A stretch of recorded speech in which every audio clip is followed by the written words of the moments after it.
Okay, next frequently asked question related to footwear is also the socks that you got to wear, that you need to wear, and this is also blisters. So this can be like blisters.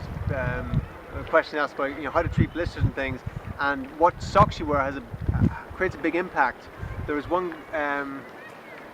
guy we met who'd done the Camino 12 times in a year and he didn't get one blister. And what he said to me, he said, keep your feet dry. That was his main thing. And so the Gore-Tex boots or shoes, etc., is obviously important, but the socks you wear also, because you don't want your feet to sweat.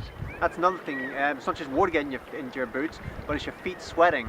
And when we started off, I was wearing like 2 or 3 different layers to try and get no friction happening, because that's how you get blisters, is friction and moisture. So to have no friction, I was wearing 3 pairs like thin socks, and then my feet were just sweating and it just wasn't working properly. And then I just invested in a good pair of socks. It cost €12 something, but worth the weight in gold. What are they called? The ones that Matthew got were Thermalite socks, which is hiking socks for winter. Yeah, so for weather dependent, so the Thermalite. And in the summer the Cool Max. And Cool Max in the summer, which which basically draws the sweat out from the feet, so your feet don't get sweaty. Yeah, and you can make sure to get specific ones for hiking, because I got some sports socks to begin with, and although they said I think they said Cool Max on as well, but they were very, very tight, and they actually squished my toes together, whereas the hiking socks seem to be a lot more comfortable and roomy, and when you're walking you really need, especially to prevent blisters, you want to not have your toes rubbing against each other.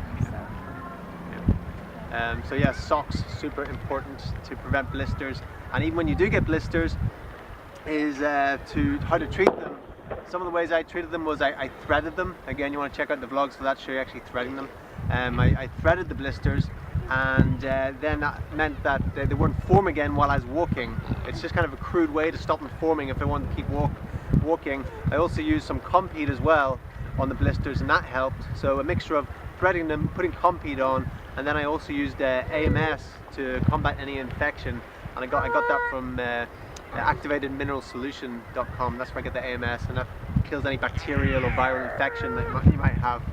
Okay, great, so that's that, yeah? Yeah, there was one other thing I was going to mention about the blisters. Oh yeah, keep your toenails really short. Like with me, I cut my toenails, but I actually left corners on my toes, so make sure you even cut round, because things that you wouldn't notice in normal everyday life when you're walking, when you go on a hike and you're walking long distances, things do start to... Yeah, you're walking 6-8 hours a day, you're walking through really unforgiving terrain, over rocks and up and down hills and through rivers and things like that, in all different weather. Then wearing a heavy pack, yeah, it makes a difference. So make sure you all keep the little things. Your toenails very short, and I recommend bringing a tiny pair of nail scissors with you on Camino, and a pair of tweezers. Awesome. Okay, remember to check out the vlogs, like and subscribe.